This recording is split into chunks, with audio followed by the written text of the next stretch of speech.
pas? Ouais, ouais. La priorité, là, c'est de te régler, là, de te donner ton argent. Parce que je te dois de l'argent. Je te dois 50 000 boules. Ouais. Là, je te dois... en tout, je m'en rappelle, tu m'avais donné en tout 30 000 E plus 20 000 dollars. Ouais. C'est ça? Ça. Ça fait combien? Ça fait 50 000.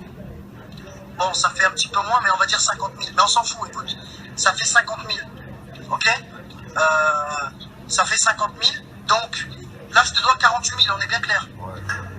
Ok, je t'explique. Là, t'as vu avec cet argent là que je vais t'envoyer là. Ouais. Tu m'entends ou pas? Ouais, ouais, je t'écoute. Avec cet argent que je vais t'envoyer, frérot, fais pas le con, genre c'est ton argent bien sûr, mais genre fais pas le con tu sais, genre acheter des conneries ou quoi. Fais ce que t'as à faire avec, et après moi quand tu viendras à Miami, je te proposerai un truc, une affaire où tu mettras pas de sous dedans. T'as capté? C'est que du plus. T'as capté ou pas? Comment ça?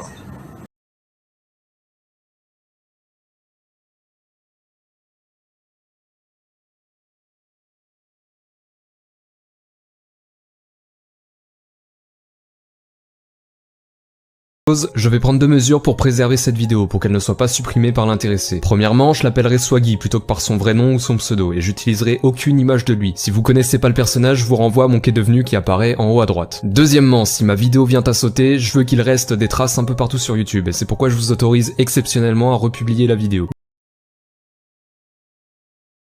Devenu Swaggy, qui est pour le coup plus qu'incomplet. Mon objectif principal, c'est de vous prévenir que vous ne tombiez pas vous aussi dans le panneau, que les gens soient au courant de ses agissements et qu'il n'ait plus d'arnaque tout simplement. Quand j'ai réalisé ma première vidéo sur Swaggy, j'ai fait énormément de recherches sur ce qu'il avait pu devenir. Malheureusement, j'ai pas trouvé grand chose. Et pourtant, une page Facebook rassemble les victimes et répertorie quelques preuves. Si vous êtes concerné ou tout simplement intéressé par le sujet, je vous invite à la rejoindre. Elle est tenue par les premières personnes arnaquées et malheureusement, encore aujourd'hui, tous les mois, de nouvelles personnes viennent s'y plaindre et témoigner de leurs mauvaises rencontres. Depuis 2014, Swaggy se sert de sa notoriété, de sa certification sur les réseaux sociaux et de l'image bling bling qu'il renvoie à ses fans pour escroquer. On parle de centaines de milliers d'euros et sûrement même de millions. Les personnes s'occupant de la page Facebook ont recensé environ 30 personnes arnaquées et plus de 750 000 euros perdus. Cette liste de 30 personnes n'est bien entendu pas exhaustive puisqu'on imagine que beaucoup ne se sont pas prononcés. J'ai pu écouter les témoignages de 6 victimes. Par souci de confidentialité, j'ai utilisé des prénoms fictifs et pour l'une d'entre elles, j'ai modifié la voix. On a donc Julien, Jérémy et Emma qui se sont fait escroquer à hauteur de 10 000 euros chacun. Maxime d'environ 27 500 euros en 3 fois, Anna, elle, a perdu 35 000 euros et Arthur 50 000. Je vais vous partager simplement leurs témoignages de manière condensée pour être rapide et efficace, mais en description vous pourrez retrouver les appels que je leur ai passés en intégralité. C'est moi qui ai pris contact avec lui, parce que je voyais ses publications et tout ça, ça m'intriguait de savoir comment vous dire, construire mon avenir avec mes enfants et tout ça, et lui, il avait des phrases qui, peut-être qui m'ont, comment vous dire, je sais pas, qui m'ont donné envie de le contacter, quoi. D'accord. Vous vouliez des conseils par rapport à comment investir votre argent, peut-être? Voilà, c'est ça, justement, comment investir mon argent en toute égalité, ça n'est pas tombé dans un panneau de... Enfin, je pensais pas vraiment pas que j'allais me faire arnaquer pour le coup. J'ai pris contact avec lui. C'est moi qui ai pris contact D'accord, avec lui. ok. Alors, donc en fait, j'ai pris contact avec lui par Messenger et j'ai encore les messages, j'ai encore tout. C'est-à-dire qu'en fait, je suis rentré en contact avec lui par le bien de quelqu'un qui m'a dit comme quoi ce gars-là, il avait réussi, nanana. Et moi, je lui ai dit, ouais, c'est de la foutaise d'un gars qui réussit. C'est pas un gars qui se monte partout, quoi. Et en fait, le soir même, je suis allé le voir sur sa page, j'ai regardé des choses et tout ça. Et je lui ai envoyé un long message en lui expliquant comme quoi, en fait, je souhaitais faire des investissements, mais pas en faire avec lui, en fait. Dans le message, j'ai bien marqué que je veux en faire. Ouais, tu voulais des conseils. Voilà, des conseils, tout à fait. Franchement, je vais pas te mentir, je crois que même pas 5 minutes après. Et en me disant, par un message clair, mal écrit et vite fait, quoi. Il m'a répondu, super, ça me fait plaisir, frérot.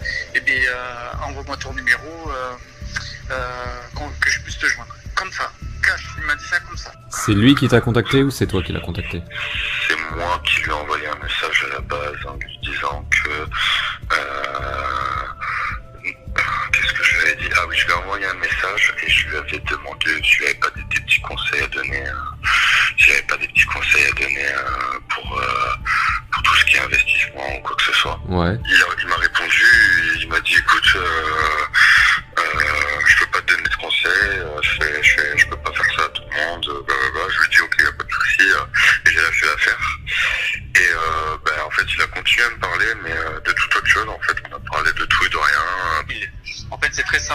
2014, le 2 juin 2014, j'ai créé ma boîte, on va dire. Ouais. Et c'était quelque chose qui était lié à la téléphonie. Tu vois, j'avais un produit phare, mais qui correspondait pas vraiment au public français, tu vois. D'accord. C'était quelque chose d'assez bling bling. Et puis un jour, je suis tombé bêtement sur une scène là qui s'appelait Énergie 12. Et en fait, c'était lui sur le plateau. Et puis j'ai vu tout de suite le personnage, en fait, très voyant, très bling bling, très porté sur les bijoux, les diamants, ce que tu veux. Ouais. Et comme par hasard, à ce moment-là, il avait un téléphone doré. Et je me suis dit, tiens, ben, le produit que j'ai, collerait parfaitement avec ce mec. Ouais. Donc j'ai attendu, machin, j'ai regardé, et puis j'ai vu la page. Et de là, j'ai pris son mail et je lui ai envoyé un mail.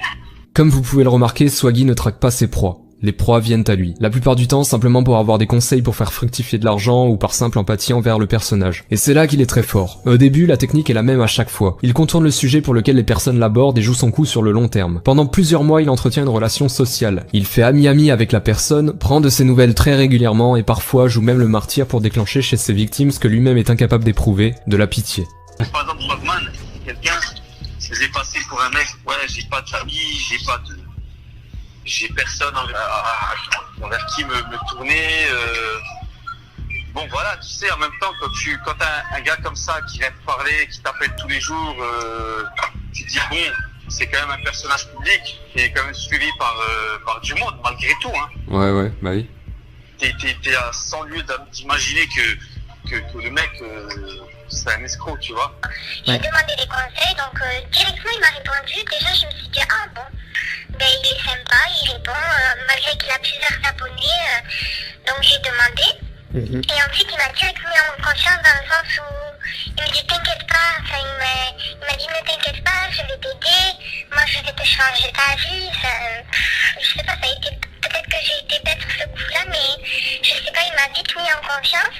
Donc ça a duré pendant peut-être un mois, on a parlé par message, je me suis dit quand même c'est une célébrité qui me répond, j'étais un petit peu pas flattée, mais je me suis dit bon quand même peut-être que j'ai un peu de chance. Ouais, dans un sens c'est normal, hein. Ouais. Voilà, on s'est dit quand même, bon, une célébrité nous contacte, on a un petit peu de chance, peut-être que cette personne elle veut faire du bien, elle veut nous aider ou quoi. Donc j'ai été vite mis en confiance, j'ai parlé avec lui pendant un mois, vous savez, par FaceTime, les messages comme sur iPhone et tout ça. Et donc de là en fait, moi il m'en a mis plein les yeux. Et en fait, comment il a réussi à me faire prendre confiance, c'est-à-dire qu'il m'a fait parler de moi, il m'a fait parler beaucoup de moi et ma famille. C'est-à-dire que j'ai eu des problèmes à cette époque, j'ai eu des problèmes de famille et tout ça. Ouais. Et ça m'est beaucoup servi en fait. Il m'a dit que que j'étais dans la même situation que lui un peu. Et ça m'est servi comme ça, c'est-à-dire qu'il me comprenait, que justement il voulait m'aider, que de toute façon la famille il faut s'en écarter parce qu'elle est là plus pour faire du mal que du bien, et que des trucs comme ça, et tout le temps que des trucs comme ça. Mais c'est impressionnant, la mise en confiance est assez impressionnante. Hein. Ah ouais. Parce que du coup il se confie à toi plus ou moins. Enfin, même si c'est du mytho, après tu te rends compte. Mais il te fait croire qu'il est embrouillé avec sa famille parce qu'il a de l'argent et que sa famille voulait gratter de la thune. Après il te fait croire qu'il a plus quasiment pas de potes parce que justement les gens pensent qu'à discuter avec lui pour son pognon et compagnie, tu vois. Ouais. Et alors il te fait croire que putain il t'appelle régulièrement, il t'écrit, il prend des nouvelles, savoir comment ça va, il te demande ce que t'aimes bien à bouffer, des trucs comme ça, il te retourne le truc dans le sens où quand tu vas venir ça va être carnage quoi, il va te faire un truc de fou là-bas quoi. Il est bon parce qu'il t'appelle souvent quand il est dans un putain d'appart ou quand il est à côté d'une putain de grosse caisse et tu fais croire que c'est la sienne, tu vois. Mais bizarrement, à chaque fois t'as un truc qui fait attends, j'ai juste un truc, je te rappelle, et alors il te rappelle 3 heures après quoi. Mais au final tu l'as pas vu dans la voiture, tu vois. Ouais, d'accord. Par exemple, des trucs à la con, mais bon, tu fais pas trop gaffe. Et alors quand tu te poses des questions, tu recommences à chercher un peu à droite à gauche, et au final tu trouves rien, et puis tu te dis qu'un gars qui a autant de visibilité sur les réseaux, il peut pas te niquer, sinon tu le balances, et c'est fini, tu flingues son truc. Bah ouais, c'est ça. Anna, Jérémy, Julien et Arthur ont pris contact avec lui simplement pour obtenir des conseils et des astuces pour investir leur argent. Swaggy leur a retourné le cerveau pendant plusieurs mois, leur a donné ses réseaux privés, son Skype et même parfois son propre numéro de téléphone, et leur en a mis plein les yeux jusqu'au jour où... Et du coup il m'a proposé justement, il m'a dit en ce moment, il m'a expliqué, il m'a m'a dit voilà, moi j'ai placé tant d'argent, je sais plus combien exactement il m'avait dit, il m'a dit moi j'ai placé tant d'argent, j'ai gagné tant, donc en 10 jours tu peux gagner, tu peux doubler ta mise, ou je ne sais plus trop ce qu'il m'avait dit. Ouais. Donc moi je l'ai cru, il m'a montré des documents, donc je pense il m'avait dit que lui il avait mis 70 000 euros et qu'en 10 jours il pouvait la doubler ou la tripler, donc ça faisait... bon moi je pensais que c'était vrai, tout ça. Il m'a dit moi je te conseille de mettre 100 000 euros, j'ai dit non honnêtement, moi 100 000 euros je les ai pas quoi. Il me dit mais c'est quoi la plus grosse somme que tu peux avoir? J'ai dit ça peut être 35 000 euros, pas plus quoi. Ouais. Donc il m'a dit, si tu me donnes 35 000 euros dans quelques jours, moi dans 10 jours je te rappelle et je te montre l'évolution de ton investissement et tout ça. Donc, Du coup, en fait, moi, il m'avait proposé d'investir sur des placements qu'il faisait chaque année avec des gens de Dubaï, ou je sais plus exactement. C'était des placements dans quoi? Dans l'immobilier? Il m'a pas dit, il est resté flou en fait, il m'a jamais dit dans quoi c'était, il m'a dit qu'il pouvait pas me dire, il m'a dit qu'il faisait ça pour moi de service, mais qu'il pourrait pas me dire ce que c'était. Il m'a dit tu me confies ton argent, je me souviens très bien, il m'a dit tu me confies ton argent, et sur 21 jours, je te le rends en x3 en gros. x3. En gros ça donnait ça en x3 pour le retour sur investissement. D'accord. Du coup, je lui ai dit bien sûr, je lui ai dit ok. Et du coup, il vous a demandé de l'espèce principalement? oui, principalement il m'a dit de l'espèce et tout ça. J'ai dit honnêtement, ça va être dur de les retirer petit à petit, vous savez, de mon compte, parce qu'on peut pas retirer comme ça de son compte. Ouais, c'est clair, c'est clair. Tant facilement, enfin, parce que vous me demandez des preuves, qu'est-ce que vous allez faire avec et tout ça.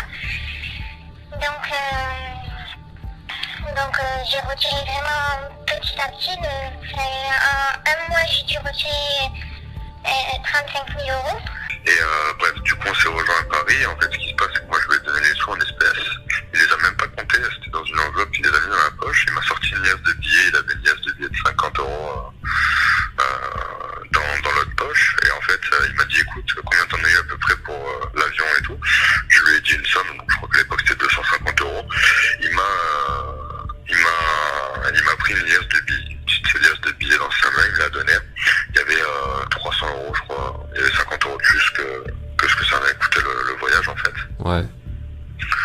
Donc voilà, moi j'étais clairement en confiance, hein, Bah aucun ouais, c'est problème. clair. Ouais.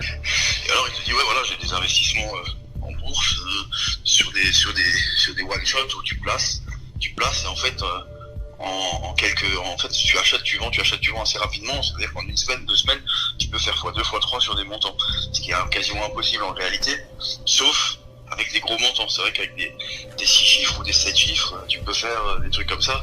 C'est de l'achat-vente comme du métal ou des trucs. Enfin, Ouais, je vois. Tu vois, mais il faut des grosses sommes. Mais avec des petites, non, tu le fais pas. Et lui, il te fait croire que il va prendre ta petite somme, qu'il va les mettre sur des grosses et qu'il te fait partager, qu'il te fait croquer un peu, quoi, tu vois. Ce qu'on va faire, c'est que tu vas me filer 10 000 euros. Et ce que je vais faire, c'est que derrière moi, je vais te les faire fructifier en, je sais plus s'il m'a dit 5 ou 10 jours, même pas. Je sais même pas s'il m'a dit ça. Et il t'a dit la façon dont il comptait les faire fructifier? Ah oui, de l'immobilier, que de l'immobilier, il me disait. Moi, c'était que de l'immobilier à l'époque. D'accord, donc il peut faire fructifier 10 000 euros en une semaine? En quelques jours, en immobilier. En immobilier. Par rapport, en fait, ouais, c'est-à-dire qu'en fait, c'est pas de l'immobilier comme on imagine, il m'avait expliqué que c'était de l'immobilier. C'est-à-dire qu'il avait, il faisait du placement sur des grosses habitations à Dubaï et tout ça. Et après, derrière, il y avait une grosse revente. Sauf que des gens investissaient, surinvestissaient, des trucs comme ça, pour regagner de l'argent comme moi, il m'expliquait. Et derrière, en fait, au final, il y avait tellement d'argent qu'au bout, eh ben, ça en ressortait. Il m'a dit que c'était quelque chose de fou, c'était quelque chose d'extra. Il avait trouvé, c'était un système qui était énorme, sauf qu'en fait, ça marchait terrible. Pas que des trucs comme ça. D'accord. Et moi, en 2014, je vais te dire, je vais me faire mes 18 ans, quoi. Donc, c'était quelque chose pour moi, c'était une opportunité, quoi. C'était vraiment quelque chose de fou, quoi. C'est clair, je comprends. D'accord. Ouais. Moi, je suis allé à Miami avec 50 000 sur moi. Hein. Donc toi, t'es carrément allé jusqu'à Miami pour... Moi, j'ai pris l'avion, je l'ai rejoint, on a mangé ensemble, on va s'asseoir ensemble, machin. Il est là, il mange avec toi, il t'invite à bouffer, évidemment, il peut t'inviter à bouffer, il va t'enculer de 50. Oui, il t'invite à bouffer, il est là, machin, il rentre dans ta tête presque, enfin...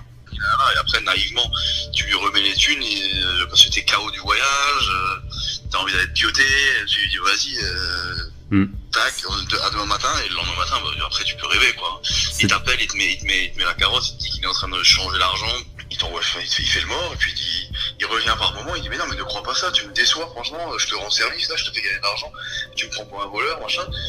Grâce à ces techniques de mise en confiance qu'il a jouées sur le long terme, il a pu les convaincre assez facilement d'ajouter un certain montant sur des grosses opérations en leur promettant un retour sur investissement jusqu'à 3 fois leur somme initiale. Et le tout en seulement quelques jours. Donc il les a tous rencontrés un par un. Il a fait venir Anna, Jérémy et Julien dans des hôtels luxueux à Paris. Arthur, quant à lui, a dû se déplacer jusqu'à Miami pour lui donner ses 50 000 € en cash. Toujours en cash, parce que bien entendu, ça ne laisse pas de traces. Comme il l'explique dans son témoignage, Swaggy lui a demandé de ne pas déclarer l'argent à la douane pour éviter les frais. Frais qui n'existent en fait pas du tout. Et donc il te demande d'où viennent ces 50 000. 15 000 d'argent officiel et 35 000 d'argent qui n'existe pas. Ouais. Donc, déjà, au début, je voulais appeler les flics quand j'étais sur place aux États-Unis, mais les flics m'ont dit monsieur, t'es déclaré à la douane en arrivant? Parce qu'il te dit, Swagman te dit bien, tu ne déclares pas l'argent à la douane, à l'administration américaine, sinon ils vont te taxer quelque chose dessus. Alors que c'est totalement faux, c'est juste que lui, il veut pas que tu le déclares, parce qu'effectivement, quand tu vas appeler les flics, si tu as déclaré l'argent, là les flics ils rigolent pas avec ça. Bah oui. Par contre, tu l'as pas déclaré, tu vas appeler les flics, ils disent mais monsieur, vous foutez de notre gueule, vous avez rentré de l'argent illégalement dans notre pays, et c'est encore toi qui te fais niquer. C'est ça. Maxime, quant à lui, commercialisait des châssis et des coques de téléphone de luxe et souhaitait faire décoller son entreprise en ayant recours à un influenceur. Swaggy était donc l'égérie parfaite.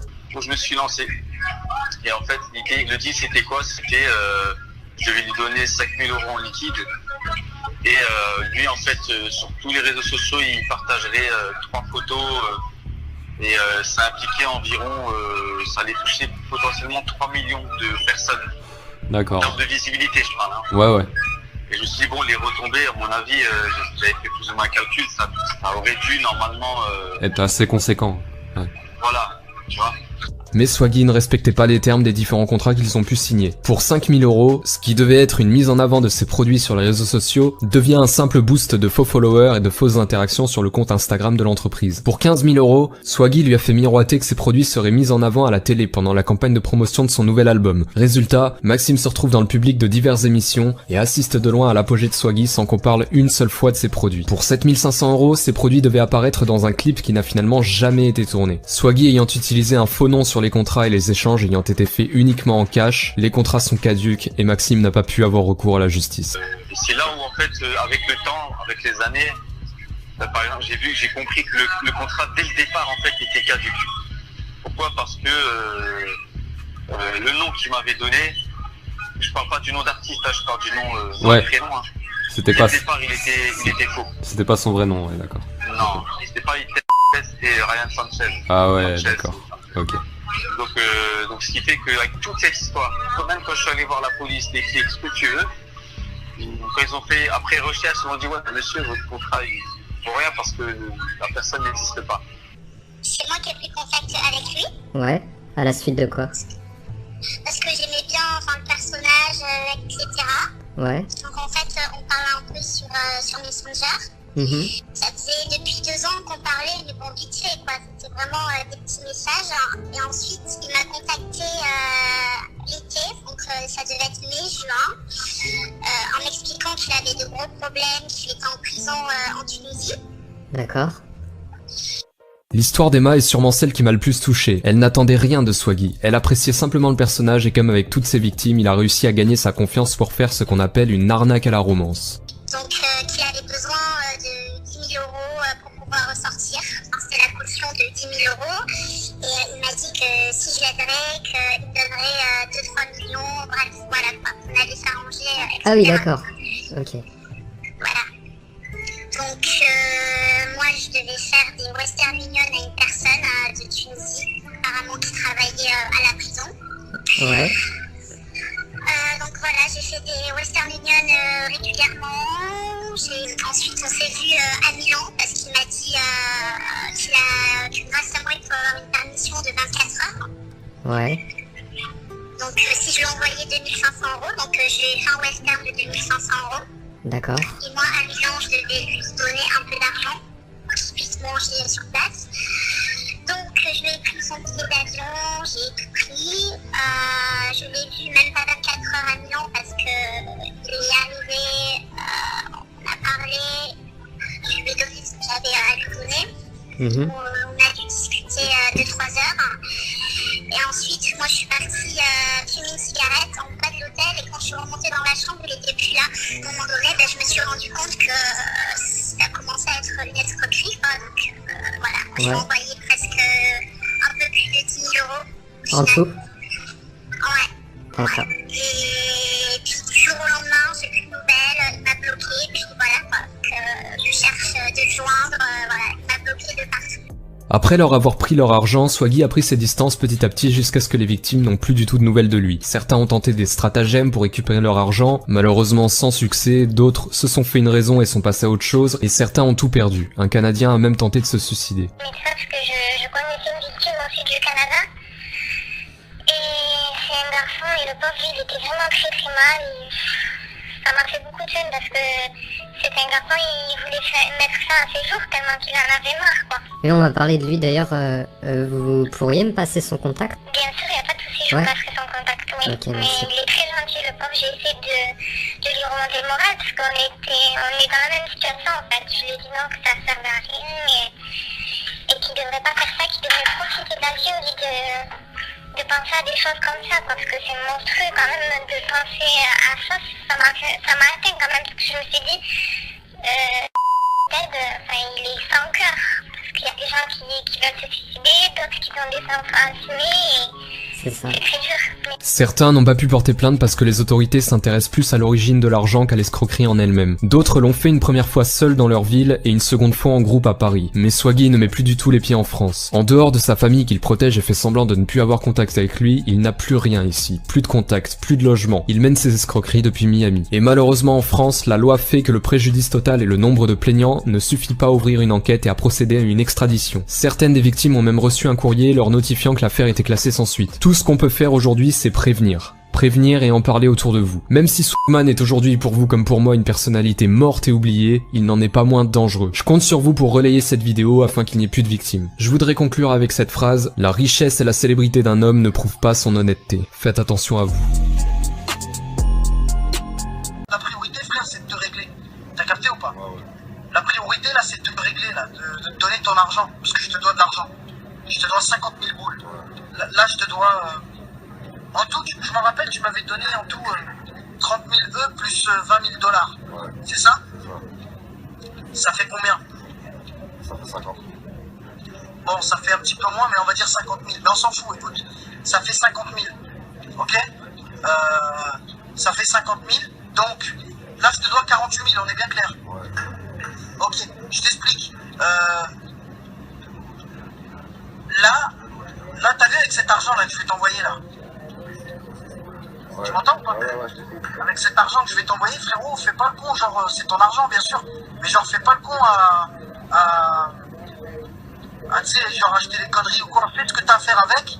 Et après, moi, quand tu viendras à Miami, je te proposerai un truc, une affaire où tu mettras pas de sous dedans. T'as capté? C'est que du plus. T'as capté ou pas?